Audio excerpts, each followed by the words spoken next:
Get ready for the biggest film news of the year. The Doha Film Institute is making massive moves, revealing the 7 incredible films selected to compete at the 2026 Cannes Film Festival. We dive into the lineup, including Parallel Tales directed by the 2-time Academy Award winner Asghar Farhadi, and discover the powerful stories that are poised to capture the world's attention. Here's a simple way to protect your phone without stress. This ALEN 3-pack comes with tempered glass screen protectors, camera lens protectors, and an installation frame for an easier, cleaner fit. It's clear, case-friendly, and built to help guard against scratches and everyday bumps. Check the link in the comments to get it on Amazon. Next up, we look at the Hollywood heavyweight Javier Bardem. In our latest podcast episode, Daniel D'Addario sat down with Bardem to uncover his life outside the spotlight, his advocacy for Palestinians, and how he balances his demanding career with his family life in Madrid, far from the Hollywood bubble. Now, let's talk cinema runtimes. We're breaking down the marathon lineup for the Cannes Film Festival, revealing that over half of the films vying for the Palme d'Or are running for 2 hours or longer, including Hong-jin's Hope, clocking in at a solid 2 hours and 40 minutes. Find out what this shift in modern filmmaking means for you. And finally, the ultimate cultural clash is coming to the screen. HBO's The White Lotus Season 4 is hitting the Cannes Film Festival, with filming taking place across the French Riviera, using iconic locations like the Hotel Martinez. Don't miss our full breakdown of this massive production, and subscribe now for all the latest updates. Noi Dung Kai Tight. Doha Film Institute has announced that 7 of its supported films have been selected for the prestigious 2026 Cannes Film Festival, running from May 12 to 23. The selections span the official selection, in competition, and uncertain regard sections, alongside features in the parallel sections of Critics' Week, La Semaine de la Critique, and Directors' Fortnight, La Quinzaine des Cinéastes.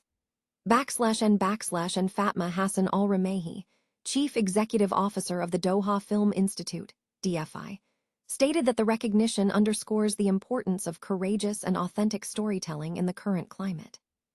She emphasized that cultural connection remains a vital beacon of hope amidst global uncertainty, and the DFI is committed to supporting voices that bring balance to the global cultural landscape. And leading the selection is Parallel Tales, a co-financed project by the DFI and directed by 2-time Academy Award winner Asghar Farhadi. Premiering in competition is a French-language drama featuring actors including Isabelle Huppert, Vincent Cassel, Catherine Deneuve, and Adam Bessa. In the uncertain regard category, 3 character-driven films were chosen. Yesterday, The Eye Didn't Sleep, a film from Belgium, Lebanon, Palestine, Qatar, and Saudi Arabia, explores themes of memory and conflict in a fog-shrouded valley. Strawberries, a collaboration between Morocco, France, Spain, Belgium, and Qatar, examines exploitation and the fight for justice. Benimana from Rwanda, Gabon, France, Norway, and Qatar delves into reconciliation following genocide. N for the Director's Fortnight. The lineup includes 9 Temples to Heaven, a film from Thailand, Singapore, France, Norway, and Qatar, focusing on generational tensions within a family pilgrimage. Red Rocks from Portugal, France, Italy, Spain, and Qatar captures intense rivalry and romance amidst cliff-jumping competitions on the French Riviera. And furthermore, The Station, a film from Yemen, Jordan, France, Germany, Netherlands, Norway, and Qatar, was selected for the Critics' Week, set in a women-only petrol station where war tests sibling bonds. And this year's slate reflects a broad spectrum of genres and cultural narratives, reaffirming the DFI's dedication to nurturing bold, original voices in world cinema. The Institute has also achieved a milestone by having its 10th co-financed film selected for the official, in competition section, following previous selections such as Renoir, Memoria, and The Salesman. Javier Bardem is navigating his career and personal life with a distinct sense of contentment, balancing high-demand work in both Spanish productions and American studio fare with a deeply rooted personal life outside the Hollywood bubble. In a recent interview with channel YouTube's Daniel Daddario in Madrid, Bardem opened up about his journey, his advocacy for Palestinians, and his profound love for his wife, Oscar winner Penelope Cruz. Daddario noted that Bardem lives in Madrid with his family, maintaining a real connection to life outside the industry, as the couple prioritizes family time with their teenager and preteen, rarely working simultaneously unless collaborating professionally. Bardem discussed complex issues, including his decision to publicly speak out against the war in Gaza and his concerns regarding the impact of artificial intelligence on his children and the future of his profession. Daddario observed that Bardem possesses a unique perspective, distinguishing between what is important in his art and what is important in his life.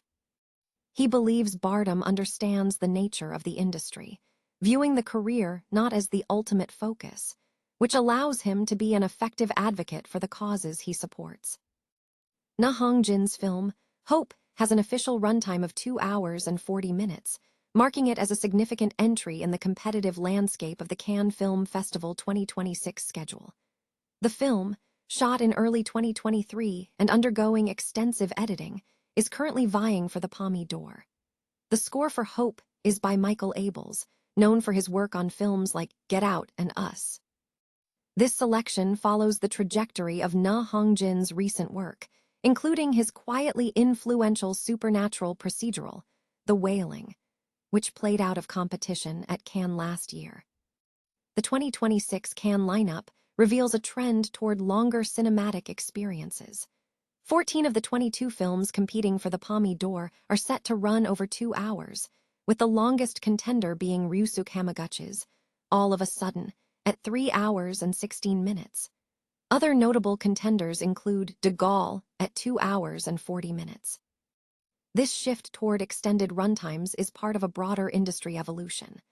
Alberto Barbera, director of the Venice Film Festival, notes that the traditional 90 to 120-minute film is obsolete. He suggests that films between 2 hours and 15 minutes and 2 hours and 30 minutes are establishing a new international standard, a change influenced by streaming and television storytelling. This trend is mirrored in mainstream cinema, where blockbusters are increasingly lengthy.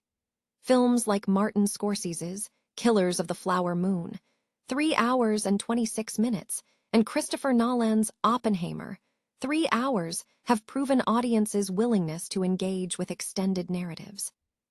Similarly, recent successful films such as Guardians of the Galaxy Vol.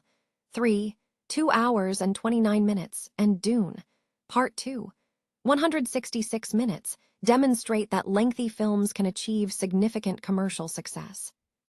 Industry observers suggest that films exceeding the 120-minute mark aim to build immersive worlds, encouraging audiences to fully absorb the cinematic experience, arguing that the quality of the experience, rather than just the length, determines its success. HBO's hit anthology series, The White Lotus, is gearing up for its most ambitious season yet, set to utilize the glamour and high-stakes environment of the Cannes Film Festival as its backdrop. Creator Mike White is turning his satirical focus onto the international film industry for Season 4. Filming is currently underway across Cannes, Saint-Tropez, and Paris, with production slated to span 7 months and reportedly carry a budget of approximately $120 million, according to Variety. The new season will pit 2 rival film teams against each other on the French Riviera, forcing them to navigate intense fame, power struggles, and cultural clashes while staying in competing luxury hotels.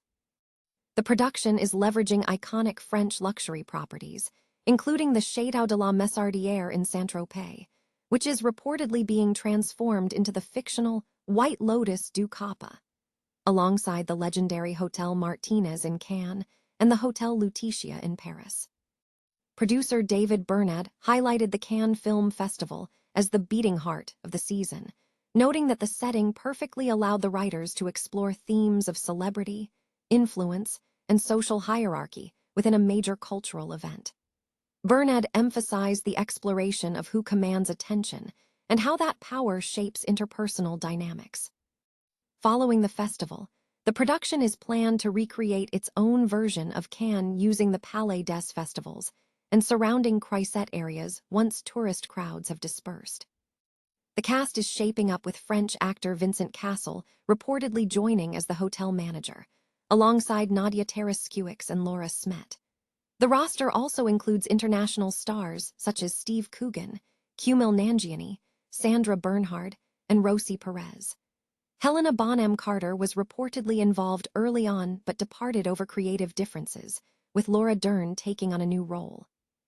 The series is expected to maintain its signature blend of social awkwardness and cultural misunderstanding, contrasting Hollywood excess with French Riviera sophistication. Bernad credited interactions with local hospitality staff during scouting for significantly shaping the series' creative direction. Local officials have strongly supported the HBO production, viewing it as a significant economic boost for the Côte d'Azur. Cannes Deputy Mayor Sophie Mouisset anticipates the shoot will generate around 17,000 hotel nights and drive substantial economic activity to the city. The production will temporarily vacate the Riviera during peak summer tourism before resuming filming later in the year.